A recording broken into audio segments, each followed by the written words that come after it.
तरीक़े सां घटिजी थो वञे थो, छा इहो हक़ीक़त आहे? ॾिसो ॻाल्हि इहा आहे त इहे काफ़ी हद ताईं मक़रूज़ आहिनि।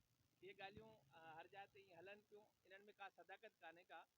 हा, ईअं सियासत में ज़रूरु थींदो आहे त जीअं असां कोशिशि कई पंहिंजे लाइ, हुननि कोशिशि कई पंहिंजे लाइ।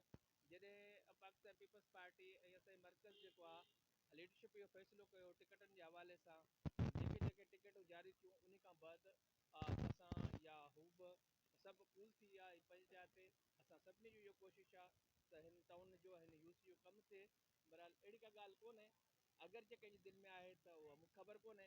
बहरहाल असांजी दिलि में अहिड़ी का बि ॻाल्हि कान्हे का। न, मुसलसल इन यूसी खे जेको आहे नज़रअंदाज़ कयो पियो वञे। इलेक्शन खां बाद जीअं कम थियनि था उन कमनि में नज़रअंदाज़ कयो वियो।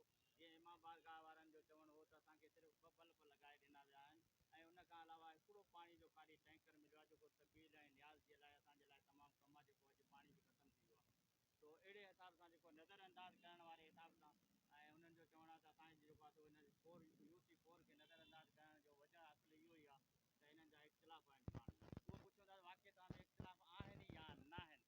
सर ॿिनि लफ़्ज़नि में तव्हां सर जवाबु ॾिनो इहा बेहतर। ॻाल्हि तव्हांजी सही आहे। इहो माण्हुनि जे नज़र में उहा ई आहे त मूं तव्हांखे चयो न जेको पहिरियां इलेक्शन जे दौरान जे टाउन जो फ़ैसिलो थियो पिए उनजे लाइ असां अलॻि सां कोशिशूं कयूं। उन जे माण्हुनि जे नज़र में इहा ॻाल्हि ज़रूरु हूंदी त भई को इख़्तिलाफ़ आहे ऐं टाउन चेयरमैन जेको आहे असांजी यूसी खे नज़रअंदाज़ करे थो। ऐं सम्झा थो अॻिते इनशाला ईअं कोन्ह थींदो ऐं इहे सिर्फ़ु मक़रूज़ आहिनि, अहिड़ी का बि ॻाल्हि कान्हे का।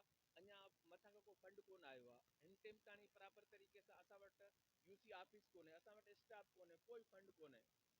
बाक़ी थोरो घणो जेको मिले पियो, असांजी कोशिशि आहे त असां जेको आहे जीअं सफ़ाई सुथराई आहे उहो सोल्ड वेस्ट वारनि खां करायूं था अगरि किथे गंद किचिरो आहे।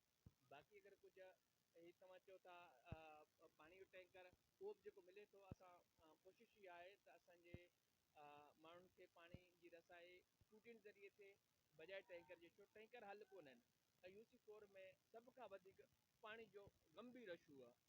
सो अॼु जो न आहे, असां हुनजे लाइ वधि में वधि कोशिशि कई, मतिलबु इनशाला थी चवण जो वेंदो। मक़सदु आहे तव्हां में के इख़्तिलाफ़ कोन्हनि? न, इनशाला अहिड़ी ॻाल्हि कान्हे ऐं अगरि जे थोरा घणा आहिनि त इनशाला अॻिते हली उहे कूल थी वेंदा ऐं अहिड़ी का बि ॻाल्हि कान्हे। अच्छा, ॿी ॻाल्हि तव्हांखे